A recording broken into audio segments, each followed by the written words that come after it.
మనం ఒక వీడియో చూద్దాం ఫస్ట్. చాలా యాక్టివ్ గా ఉండేవాళ్ళు, బాగా మాట్లాడేవాళ్ళు. గవర్నమెంట్ లో ఉన్న యాక్టివ్ కాదమ్మా, నీ ఉద్యోగం పీకేసిన కూడా యాక్టివ్ గా ఉంటావు. మైక్ పట్టు తిరుగుతావా? నీ ఉద్యోగం పీకేశారు అనుకో, మైక్ అటు తిరుగుతావా?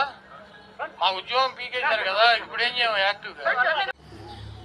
కొడాలి నాని గురువుగారు, మీరు ఏ కాలేజీలో చదివి ఏ డిగ్రీతో లేకపోతే డిగ్రీతోనా ఎలా ఎమ్మెల్యే ఉద్యోగం తెచ్చుకున్నారో చెప్తే నేను కూడా అదే డిగ్రీనో అదే కాలేజీలోనో చదివి నేను కూడా ఒక ఎమ్మెల్యేగా ఉద్యోగం తెచ్చుకోవాలని అనుకుంటున్నా.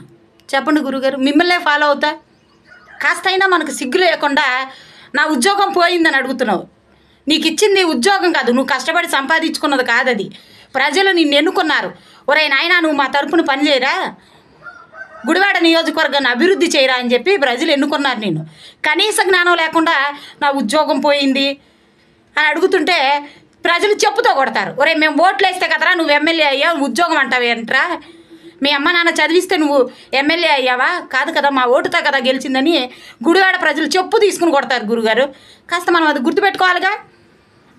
ఆవిడని అడుగుతున్నావు కదా, నీ ఉద్యోగం పోతే నువ్వు మైకి పట్టుకుని వెళ్తావా? ఆవిడకి అవసరం లేదు, కానీ నువ్వు ప్రజాక్షేత్రంలో పనిచేయాలి. ప్రజలు నిన్ను ఓట్లేసి గెలిపించుకున్నారు.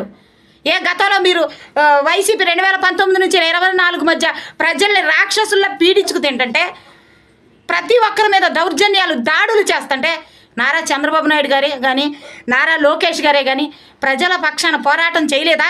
ప్రజాక్షేత్రంలో పని చేయలేదా? ఓ, ఇప్పుడే అలాంటి సమస్యలు ఏమి లేవు కాబట్టి మీరు బయటికి రావట్లేదా?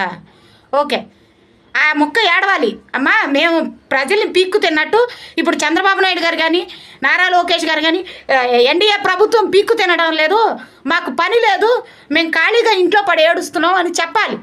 అంతేగాని మా ఉద్యోగాలు పీకేశారంటే ఓట్లు వేసిన ప్రజలు చెప్పు తీసుకుని కొడతారు. గురుగారు, చూసారు కదండి. మరి ఈ వీడియో కనుక మీకు నచ్చినట్లయితే ఒక లైక్ కొట్టేసి మీ అభిప్రాయాన్ని కూడా కామెంట్ బాక్స్లో తెలియజేస్తూ ఇలాంటి ఇంట్రెస్టింగ్ అప్డేట్స్ కోసం మా ఛానల్ని సబ్స్క్రైబ్ చేసుకోండి.